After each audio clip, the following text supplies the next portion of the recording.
Hello, people of the internet, Jack here, and you've probably heard by now, it's been all over the internet. Alex Jones was invited back onto the Joe Rogan Experience podcast after they've had some beef, and Alex Jones vowed he was going to destroy Joe and all sorts of drama, and it did not disappoint. It was a very entertaining podcast, and in this video I just wanted to give a little bit of commentary and expand on one of the more controversial topics that they brought up, and that is the language they were using to describe psychedelic drugs, specifically DMT, to contact these interdimensional beings, which Alex calls aliens or demons or clockwork elves, and others may call them ascended masters or spirit guides. And I feel like the key to understanding what these beings actually are lies in understanding ancient history and some of the more esoteric Christian literature like the Book of Enoch. So that's what we're going to try to do in this episode, is identify who these beings are, what the psychedelic experience is, how angels and fallen angels and aliens and the Anunnaki fit into this. We're going to get into portals and human sacrifice, and eventually how this all ties together, culminating in the coming Great Deception.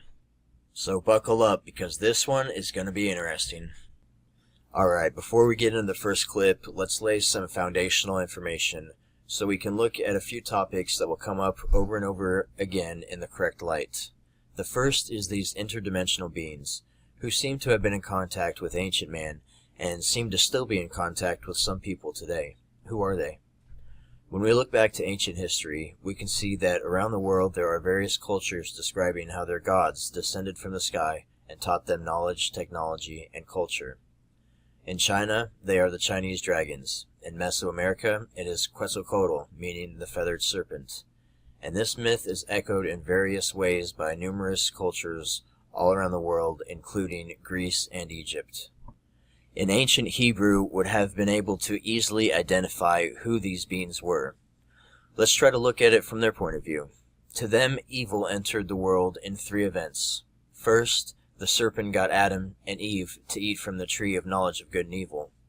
Second, in Genesis 6, watcher angels descended and cohabitated with human women, and the product of their union resulted in the Nephilim, or giants, which corrupted the entire earth, leading God to send the flood that destroyed them. And since the Nephilim were not supposed to exist in the first place, their spirits were cursed by God to roam the earth in a state of never being satisfied and essentially torture. This is what we call the demons of today. Third, at the Tower of Babel, where the descendants of Noah, after the flood, built the tower, and they were led by Nimrod, who attempted to break his way into heaven. And this led God to stop dealing with mankind directly until the time of Abraham, and instead he placed angels between him and man, who were supposed to eventually lead man back to God, but those angels became corrupt and chose to have the people worship them instead of leading the people back to God. This is what led to the origins of paganism and a belief in pantheons of lesser gods being worshipped around the world instead of the one true God. In all three of these instances where they believe evil entered the world, we have a common theme: fallen angels, appearing as serpentine beings, intervening in man's affairs contrary to God's will and leading man astray. In the garden, it was the serpentine being, or in Hebrew, the Nakash, meaning a shining serpentine enchanter, tempting Adam and Eve. In the second instance, the Watchers, a class of angelic beings called seraphim, who are described as possessing serpentine-like physical characteristics, descended and take wives, giving rise to the Nephilim. Lastly, the Tower of Babel. More angels fall as they cause man to worship them instead of God. So when we look back and we look at Egypt and China and Mexico, it is these fallen beings that are the serpentine gods who descended and taught men this occult knowledge. As we go deeper, we will see these three events coming up over and over again, tying together the relationship between interdimensional beings, DMT, pyramids, and the occult. With this information in mind, let's watch our first clip. Well, when you're ready to get to it, I want listeners to understand something. And notice the media is not going to cover this. The media's not? Well, no, they'll cover that was on the show. They're not going to cover this. The media, okay. Because this is not my opinion. This is the real research that I have heard, that I have talked to Army generals, commanding generals, major generals, generals, CIA, everybody. And they're all 100%. And I thought it was a psyop before, and then I've researched it. I've talked to hundreds of people now, not on air, but I'm going to make a film on this, who've taken ayahuasca and DMT. I've not taken it, and for obvious reasons. And it's unbelievable because, I mean, they 100% in San Francisco is the main project site, literally have an alien base, and they are literally communicating, and they've got like astronaut level people taking super hardcore levels of drugs and going into meetings with these things and making intergalactic deals. And again, that's what the government believes and says they're doing. And when you say the government, that's a broad stroke. You're painting you're using a broad brush. Like, what do you mean by the government? Breakaway rogue intelligence agencies. Okay, so what you're saying is essentially that they're using psychedelic drugs to communicate with interdimensional beings. All right. Yeah, spirit guides. Okay. Everyone who's done a high dose of psychedelic drugs has had this experience. So everyone who's listening to you right now who's done DMT or done 5 grams of psilocybin, they know that this is you have some kind of communication with something else. The question is that something else inside your psyche, or is that something else a chemical doorway? Question. Is there a chemical doorway inside the mind that opens up? And the belief is that when you die, and this is what the afterlife is, that when you die, your brain produces these chemicals. These chemicals open up this doorway, and this is the portal to the next dimension.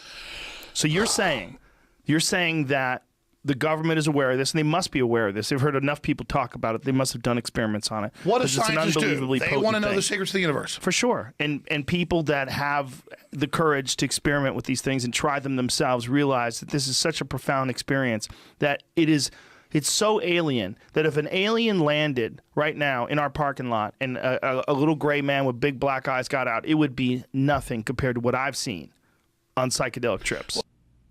Okay, Joe cuts right to the heart of one of the biggest questions and mysteries about the psychedelic experience. Is this experience just a mental phenomenon made up entirely in one's own head, or a mere hallucination, or is it deeper than that? Is it opening a portal connecting one to the place we go after we die? Another way to put it is, are the shamans correct? Does this experience open the door to the spirit realm, where we can contact beings not usually seen in normal consciousness? In this next clip, Alex gives a good testimony as to why this can't be all within one person's head, or why it can't be a mere hallucination. Here's what's happening. I'm not saying you're bad. I never said you were in the CIA. I say the CIA is on record with Timothy Leary and everybody promoting hallucinogens in the 60s. They admitted that it was a plan to try to see what it would do in the public to make them more suggestible. But there's a larger program, and then they kind of backed off because it kind of got out of control and actually created some people that were actually fighting them. So it didn't have the effect they wanted. So then they moved on to the ayahuasca and the DMT that they promoted, which good, strong people that have a compass don't have problems with, but weak-minded, stupid people and others. Here's an example. This guy's smart. Eric Mancal Muller, syndicated radio host. I've known him like 15 years. You just lost me. Well, I'm going to tell you the story. You said he's smart. He's a nice guy. No, I'm just kidding. He's a smart guy. Don't be mean. I've been on his show before. He likes you. I like him too. I'm just fucking around. Everybody's on this quest. Mm-hmm. And I told you I've talked to like 100 people. I've talked to more. Because a lot of people are going and doing these DMT and ayahuasca trips outside Austin. They're doing them all over the place. Yes. And I'm on his show, and he's telling me the same story everybody tells me about being in Peru or being, in Costa Rica. He went and did 2 trips down there. And he said, we're sitting there, and we take the ayahuasca, and then all these basically elves, aliens, come out of the woods, and we're all seeing the same aliens. We're all hearing the same thing. And it's like, 43 of us or whatever seeing it. And he goes, but it was the drug's effect on our brains. No. A drug, everyone sees something different. When you open a gate, and now interdimensionally, your brain's already filtering out most stuff because you can't handle it. Your eyes are already seeing it, kind of like a cat when it's like seeing something, or a dog. Well, you know, when they first identified, there's certain components to ayahuasca, and one of them is harmine. And when they first identified it, they tried to call it telepathine. Yes. The reason why they called it telepathine is because when they were taking ayahuasca, they were having these group experiences that were undeniable. They were experiencing, like, very vividly the same things. If multiple people see the same thing, it cannot be wholly contained in one person's head. I think this is good evidence for these drugs being able to open a portal or gateway to the normally unseen realm. This gateway, in my opinion, is the pineal gland, a small pine cone-shaped gland in the middle of the forehead. It is a gland associated with what produces dreams and is hypothesized to be what activates at the time of death, giving people the experience of floating outside their body and other spiritual experiences. Dr. Rick Strassman led research that seems to indicate that DMT is made in this gland. The Buddhists believe that the soul incarnates in a new person after 49 days. It was later discovered that the pineal gland develops in the womb at 49 days. René Descartes believed that this gland was the seat of the soul. This gland is why Hindus place the dots on their forehead to signify an open third eye. Some people even claim that Jesus spoke of this gland in Matthew 6:22 when he said, "Your eye is a lamp that provides light for your body. When your eye is good, your whole body is filled with light." They claim that since he says your eye, singular, is good, the whole body is full of light, that this is evidence he was speaking of the third eye. It is also interesting that this gland is akin to an internal eye, having cones and rods just like our external eyes, and it can produce its own light internally via piezoelectricity. Another passage some point to linking this gland to spirituality within the Bible is Genesis 32:30, where Jacob sees God and wrestles him, and he names the place Pineal because he saw God face to face. If we look at a cross-section of the skull, we see two angelic-like beings that can be seen guarding this place. This is reminiscent of the Ark of the Covenant, where two cherubim angels guard the Ark. If we look at Solomon's temple, where the Ark was placed, we see it is shaped like a human body, and the Holy of Holies, where the Ark sits, is exactly where the third eye is. Is this telling us that, like the physical Ark where God dwelled in the temple, that our bodies also have an Ark where God can dwell between our temples? Looking a bit deeper, we can see a potential connection to God and this gland. Many times in the Bible, prophecies come in the form of dreams, and this gland is hypothesized as the gland that literally produces the chemical DMT that may account for the effect of dreaming. Is this gland a portal connecting mankind to God or the lesser gods? We can see clearly this connection between this gland, DMT, and how it is important in the beliefs of several religions. This gives a reasonable explanation as to how multiple people can see the same thing by opening a gate, allowing one to see things in other dimensions that we normally cannot see. And this is officially in books. We merged with the British Empire in like 1930, covertly. Okay, that's what the CFR is British intelligence and U.S. intelligence. So the U.S. runs the show. Okay, so you've got, but German intelligence came to Eisenhower and said, listen, you don't need to do all this. We haven't given them the real technology. We're in contact with aliens. And they've given us the whole plan. Now, where are you getting this from that you're stating it so confidently? It's in the literature, man. Hitler would go. What literature? Mainline historical books about mainstream. SS castles where they go, the aliens want blood, so they'd kill like 20 kids and everything. So the aliens would like come in. Aliens are eating blood? They brings them in like sharks. And then they would like give them technology. They go, this is how it works. You build the atomic weapons this way. You build and they would like show them bombers and like the aliens are like telepathic. I don't even believe this. This is what the Nazis believe. And the aliens would mind meld and give them the technology. They're bad aliens. So are you surprised the Nazis were influenced by demons? No, if demons are real, I would definitely think they'd be on the side of the Nazis. Yeah. But Joe, what I'm telling you is think aliens there'll are be demons? no media is going to attack this. I want to know where I can read it. Where can I read that? Those statements. that they were in contact with the aliens? Well, obviously your podcast Look is up giant. I gotta give you- Nazi Vril Society, VRIL If you let Society. me put He a had a report- group of chicks. I tell you That's what, aliens? That's They were like aliens? right up there with them, like doing And I don't have to come over rituals. for 3 hours. If I can fly here with a report the day Okay. before, I'll send it all to you with mainline books. I'll mail the books with tabs in them. Okay. And I'll mail documents. Okay, cool. Yeah, listen. I think that they absolutely were obsessed with the occult. That's been pretty well documented. They made flying yeah, saucers. and I think What? many Here's the difference. governments. They developed a more advanced form of nuclear fuel, heavy water. And we had to send in special forces on suicide missions, back when it was really special forces, to blow it up. And I'm telling you, the Germans had all sorts of advanced shit. They just couldn't ever keep the plants from getting blown up because they were a few years behind. No. Okay, but let's tell me how the connection between aliens and the Nazis took place. When did all this start? Let Because me begin. This is really, I'm telling you, Joe, this is a real deal. I believe you. This is, you ask, who are they? It's people who are psychically, genetically available to interface in this incredibly diverse universe with all these dimensions above and below and all around us with consciousnesses. And the truth is, no energy is ever destroyed. It all continues on. The truth is, our bodies, this is a fact, are a communal hive organism of all of our ancestors and all of their race memories, but not in just some compressed epigenetic system. It's beyond that. It's an electrochemical antenna, they've proven this, that connects to higher and lower dimensions. So our bodysuit, because our predecessors wouldn't put us in a position without giving us a bodysuit that is them. Our families are loving us. They're holding us. They're wrapped all around us. Their strength, their will, their bad, their good, their sins, the good things they did, the battles they won, the battles they lost, the woman they loved, the man they loved. It's all in us, all these people. It's why we're able to look into so many things and have so many different experiences. And so all the shaman, all the ancient religions, everybody says there are the good ones and there are the bad ones, and people are interfacing. So you say, where does it begin?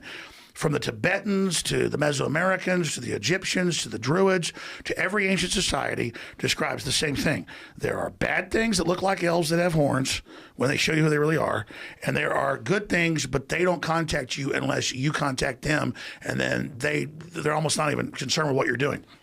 I never bought into this, looked into it. But then I began to think about, what did I hear when I was a kid? What did I see? What was coming out in government documents? What was being admitted? When I read all these books about World War II and the Nazis and Hitler obsessed with the Dalai Lama and the Tibetans and what they were able to do without drugs to interface with this, and all the rituals they would do, and how they would believe that beyond the ether, like at Skull and Bones, it's a German death cult, they do rituals and take drugs to talk to the goddesses. Well, they're just appearing as, sexy, beautiful women. It's whatever you want as these spirit guides, because lower entities will come in and violate your free will.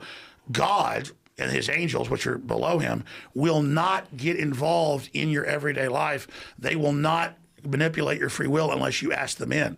But then the devil masquerades as an angel of light. So we're on this planet, the third dimension, which is a launch pad to all the other dimensions below and above.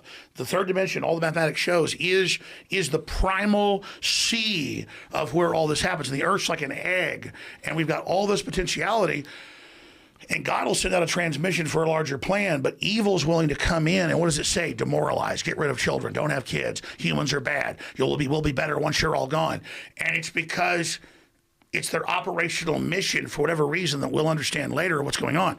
So the Nazis, if you get into deep literature, they believed they were basically seancing and being possessed by entities that, it was before the Nazis. For whatever reason, it was the Germans that this happened to, and the Swiss. Like, they didn't discover LSD in the 30s.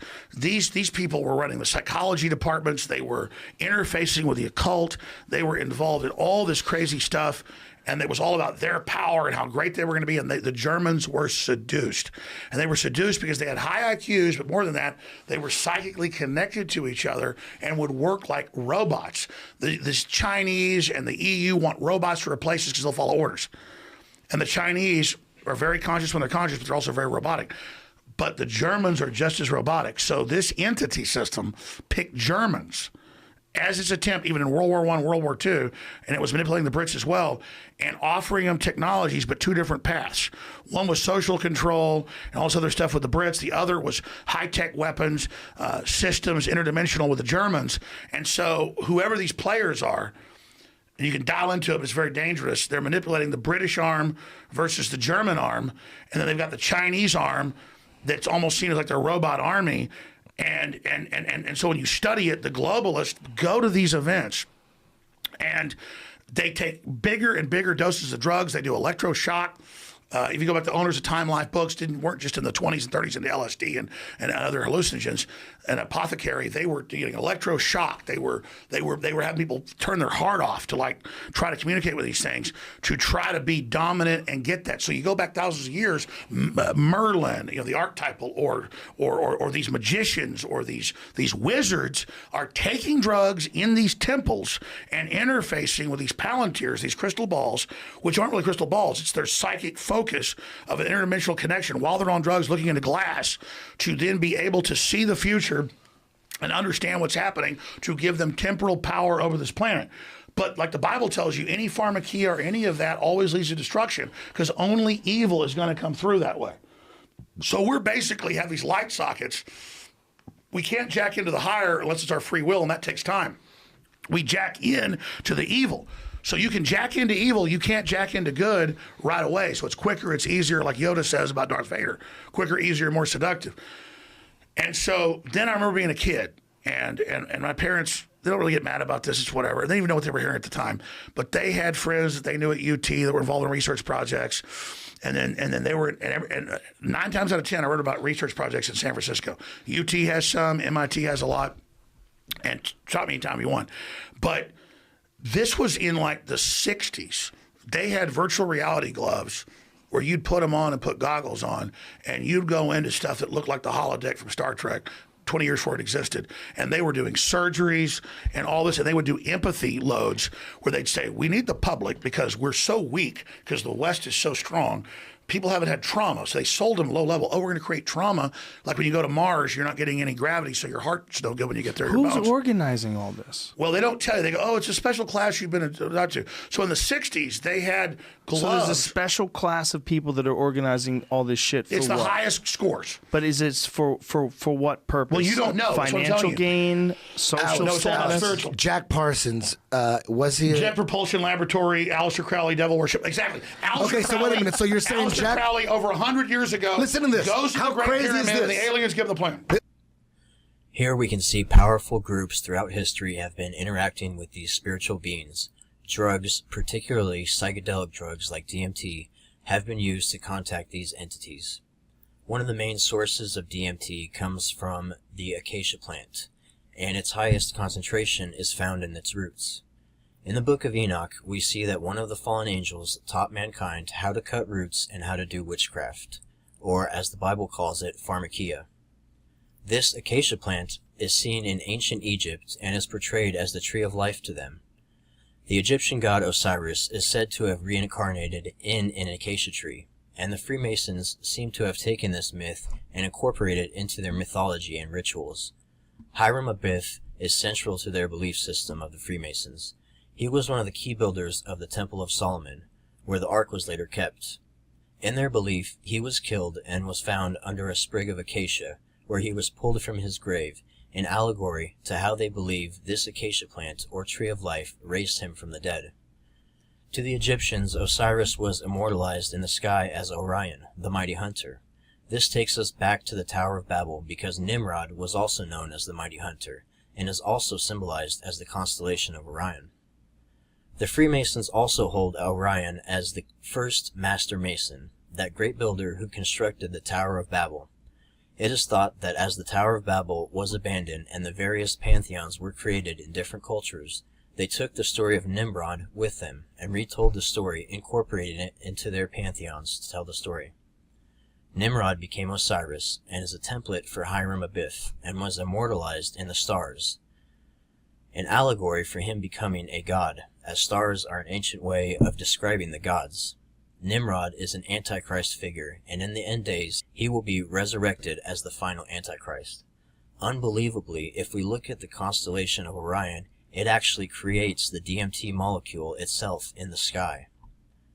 Not only that, but the pyramids of Egypt, China, and Mexico are laid out to the perfect dimensions of Orion's belt. The tree of life to these groups is Acacia, which primarily contains the psychoactive compound DMT. It is symbolized in their stories and myths. It is in their architecture, all of it pointing to the molecule itself written in the stars as Orion or Nimrod. Another direct tie-in to the pineal gland being associated with Osiris is the depiction of the Eye of Horus, which is actually a representation of the cross-section of the brain where the pineal gland is located. Alex then makes an important point that yes, DMT can open one up to the spirit realm, but if you try to hack the pineal gland, it is not the heavenly angels you are contacting. No, the only way to have God and the angels who haven't fallen interact with you through the third eye is the harder path of a life free of sin, prayer, and a righteous life. If you use pharmakia to contact the spirit realm, you are hijacking the system that God created for Him to bless you, and will ultimately lead to negative things. We only have to look at the Egyptians and Mayans who tried to jack into the Holy of Holies, and they ended up destroying their society with human sacrifice and cannibalism. Alex ends this clip by affirming that Aleister Crowley, who called himself the Beast and 666, contacted the first modern gray alien while doing black magic in the Great Pyramid, when his wife said she was contacted by Osiris, and Crowley later drew the entity he was in contact with, which looks like a gray alien. Here we learn who the Greys really are. They want you to think they are beings from distant worlds, but don't be deceived, they are actually demonic, fallen entities. I've got a pretty good understanding by interviewing a bunch of people involved about what the master plan is and exactly who we're dealing with, because it's not just one group of aliens. What's the different groups? And what are you basing this on? Like what, when you say it, you're saying it like really, like you're really sure. What are you basing this on? You know about General Stubblebine, right? No, I don't. Okay, well, he was a major general, was a 3-star general, and he was the head of all clandestine operations for the U.S. government for like 15 years. And he said on my show before he died at like 98 or whatever, but also in private discussions, and this is like 6-7 years ago, and I was interviewing like 15 years ago. I mean, this is the guy that ran the whole show. You know Men Who Stare at Goats? Yes. That's a joke about that. It kind of whitewashes it all. But they broke through and got contact. And they had volunteers, really serious people, who were taking huge doses of drugs to do this. Then I learned NASA was doing it, and that's why they got to the point of saying, well, why should we try to go to other places? The third dimension is just this empty wasteland. Above it and below it is all this incredibly complex stuff, but our brains tune all of it out because we can't handle it. Okay? That's why like young people before they hit puberty are known to be psychic, because for whatever reason they're able to see through the veil. And all religions are based about seeing through the veil. Well, that's what intense meditation does for you, right? That's holotropic breathing, a lot of that Kundalini stuff. What they're doing is allowing your brain to relax its boundaries and interface with all the other dimensions that are around us all the time. Exactly, but you usually can only get through psychedelic drugs. But dark forces generally are the ones that are willing. Good forces are not willing to get involved in free will. So you think that there are actual entities that are in these dimensions that you're in contact with? Okay, there are. Have you experienced any of this personally? Let me get to that in a minute. There are hundreds, and they're discovering new ones all the time, of parasites, bacteria, worms that control life forms whoever they want. Yes. Have you ever seen the zombie ants? Yes. Or is it zombie wasp? What is zombie it? wasp? Wasp. Yeah. There's so many of them. They keep finding them, particularly in the insect world, which is really interesting. So the lowest level is able to infect you with something that controls your brain down to exact activities. Yeah, exact activities. Have you personally had any experience with interdimensional beings? Well, because it's all taboo and people. Well, let me tell you, I have. I 100%. Tell us about it. Doing DMT, I've 100% communicated with something. The question is whether that something was actually in my imagination or in my mind, or whether that something was something that takes place in another dimension. I don't know. I can't be sure. There's no way to put it on a scale. There's no way to run it through a test. But what I do know is that it's the same experience. I can be sure. Okay. I mentioned Eric Muller, who you know, Mankel Muller, because he's the one guy willing to let me tell a story. I've literally talked to, I say 100 people. Mm-hmm. It's probably more than that, because I've known about this for a long time. He is a Christian, but he heard about all this, so he went down to a couple places in Central and South America and did it twice. Both times it was 30 to 40 people in the group.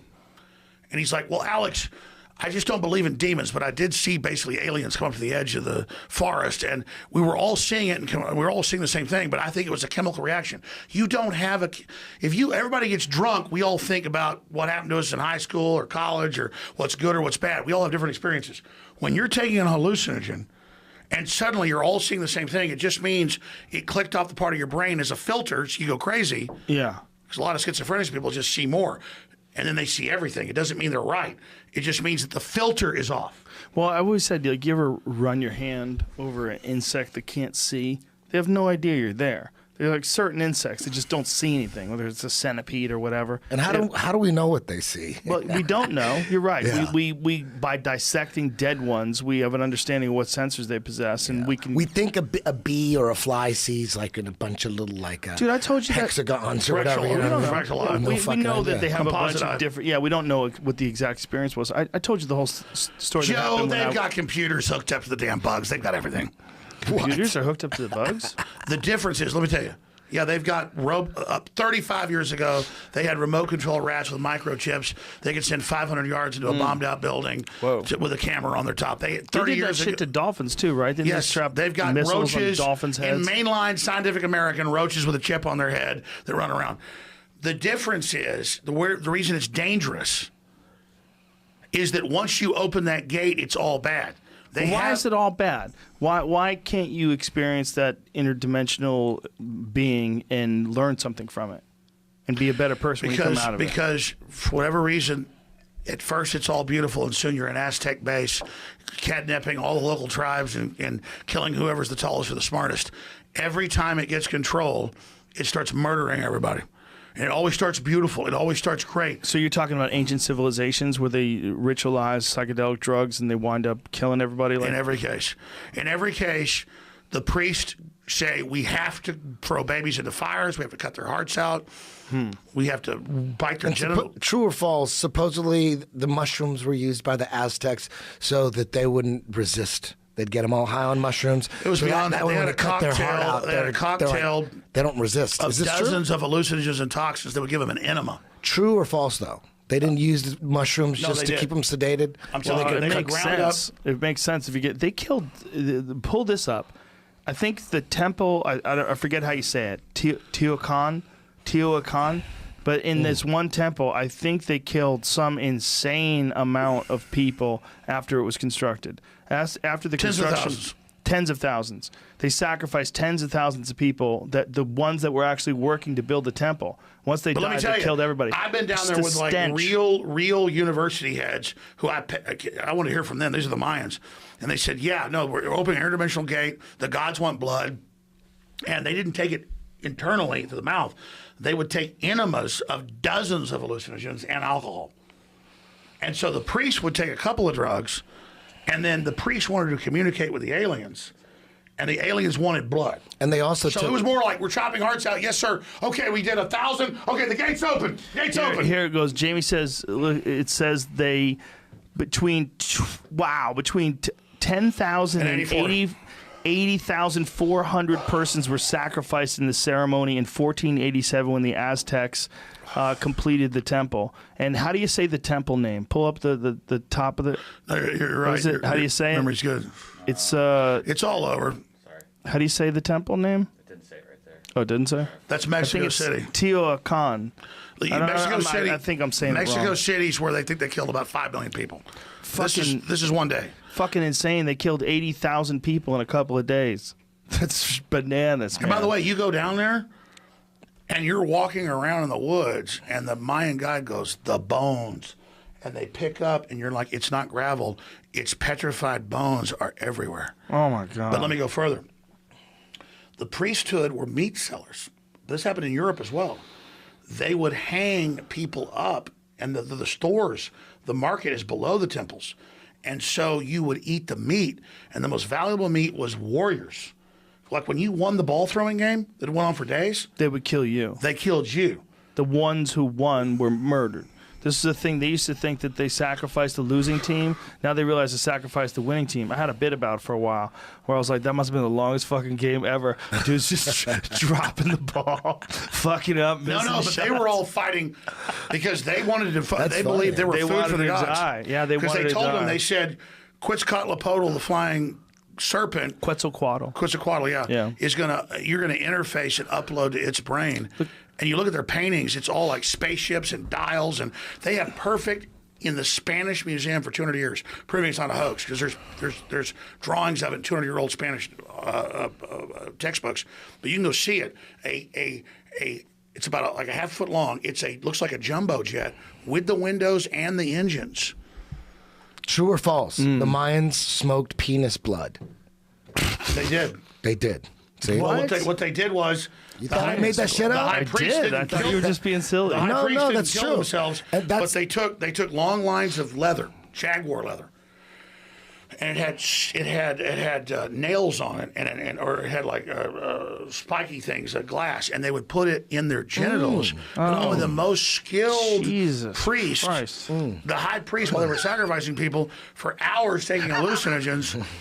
Would like not try to cut his testicles off, but only the most skilled would sit there and draw them through their And they testicles. would smoke the blood so that they could see, so that they could talk to their ancestors. The lower priest, Seriously. the lower priest would then put talk to their ancestors. They would put it on sacred leaves, and then they would smoke the genital blood Yep. of the high priest, and then They would talk to their Oh my God, ancestors. I believe it. It's just people are so goofy. Look, if you see those African ladies with the giant plates in their lips, if you believe that now people the necks. yeah, how about that? They stretch their necks out to the point where if they take those things They off, their die. head will fall off.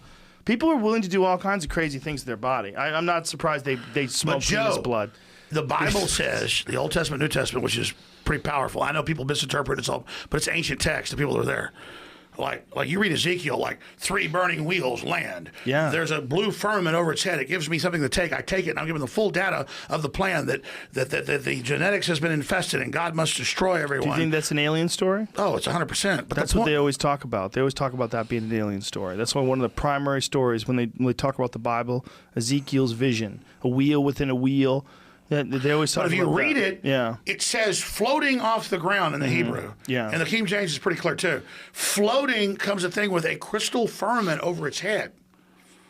And then the face is shifting different creatures. It's like a video screen. Well, if you think about how long it would take for an alien to get here, it really only makes sense that unless they have a constant base, They send here, a robot. They or if they came by themselves, they came by themselves a long fucking time ago. Like if they were able to make interstellar travel like 3,000 years ago, which is not that big of a leap. If you think about us 3,000 years from now, we probably can do something like that, right? So if they were doing that 3,000 years ago and they found human beings, and these are the stories that we have, these stories like Ezekiel and like there's a bunch of different ancient stories about contact with the skies.